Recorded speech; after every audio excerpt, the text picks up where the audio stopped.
बलराज डूंगर जो है विश्व हिंदू परिषद के जो नेता है, इनका बयान एक जहरीला बयान है और मुल्क का माहौल ख़राब करने वाला बयान है।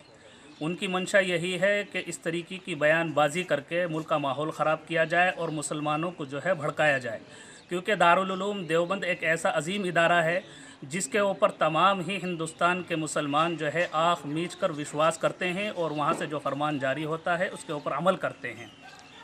ये बीजेपी और आरएसएस के नेता अच्छी तरीके से जानते हैं कि हम जो हैं अपनी तमाम ही साजिशों के अंदर नाकाम हो चुके हैं। राम मंदिर का मुद्दा इन लोगों ने उठाया, उसके अंदर पूरी कौम जानती है कि पूरी तरीके से फ्लॉप हो चुके हैं, नाकाम हो चुके हैं। अब इनके पास में कोई और मुद्दा बचा नहीं, तो ये दारुल देवबंद को निशाना बना रहे हैं ताकि मुसलमानों को भड़काया जाए और मुल्क का माहौल ख़राब किया जाए। उन लोगों को मालूम होना चाहिए कि दारुल देवबंद ही वो अजीम इदारा है।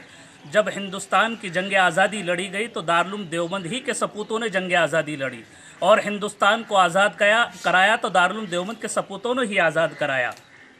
लेकिन आज यही आरएसएस और बीजेपी के जो है अंग्रेज़ की नापाक औलाद मुल्क का माहौल ख़राब करने के ऊपर लगी हुई हैं। एक तरफ तो दावा करते हैं कि हम राम के वंशज हैं और अमल करते हैं रावण के संदेशों के ऊपर।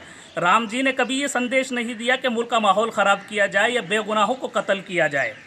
लेकिन आज विश्व हिंदू परिषद के नेता और आरएसएस के नेताओं का जो अमल है वो रावण वाला अमल है।